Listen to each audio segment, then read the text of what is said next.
Bonjour et bienvenue aux vidéos didactiques sur l'utilisation de la ventilation mécanique aux urgences du réseau hospitalier neuchâtelois. Cette première vidéo se concentrera sur l'utilisation du ventilateur utilisé aux urgences RHNE, à savoir le Hamilton C1 qui est utilisé pour les urgences intra-hospitalières et son équivalent, le Hamilton T1, qui est utilisé principalement au SMUR. C'est un ventilateur qui est identique au C1 mais qui est homologué pour les transports.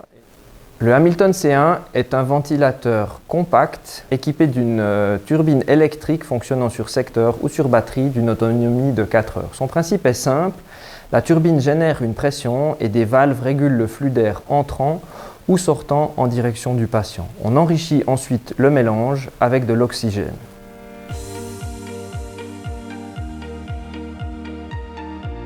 Pour démarrer l'appareil, appuyez sur le bouton Power. Sélectionnez ensuite le sexe du patient et sa taille.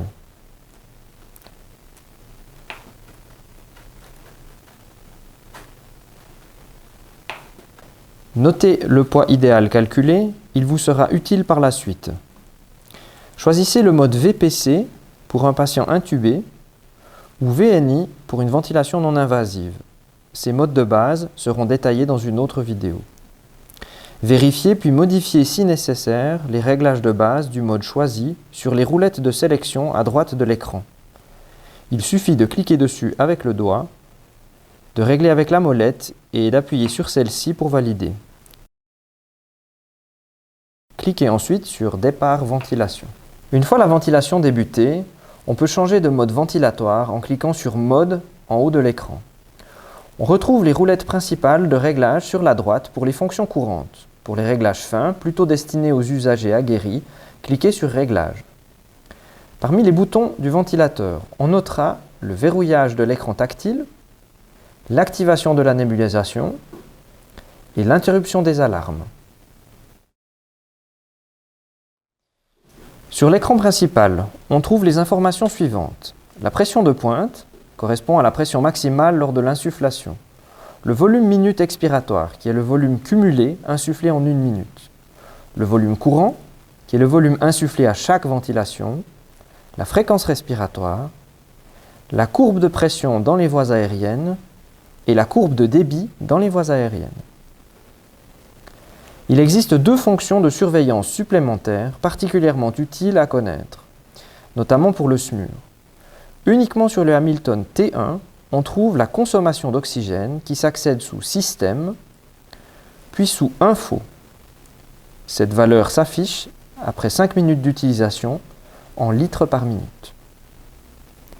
Et puis on trouve également les fuites dans le système, auxquelles on accède par Monitorage, page 2, sous V-fuite.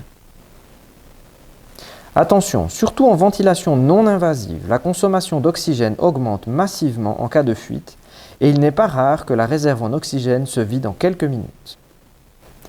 Parlons maintenant du mode veille.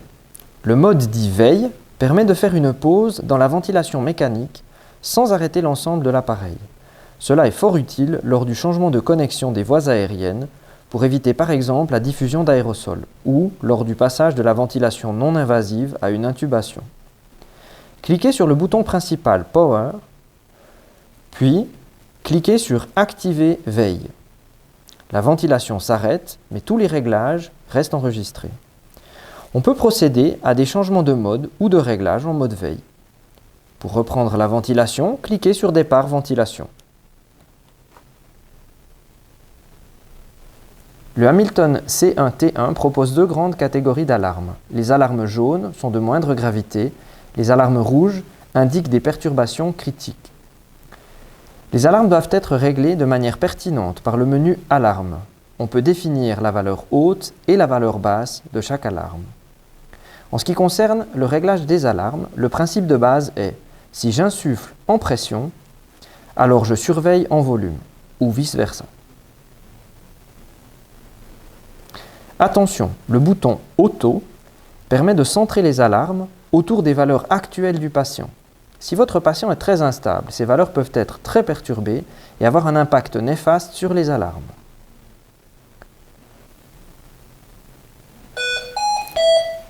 Lorsqu'une alarme sonne, voici la séquence à respecter. Verbaliser la cause de l'alarme.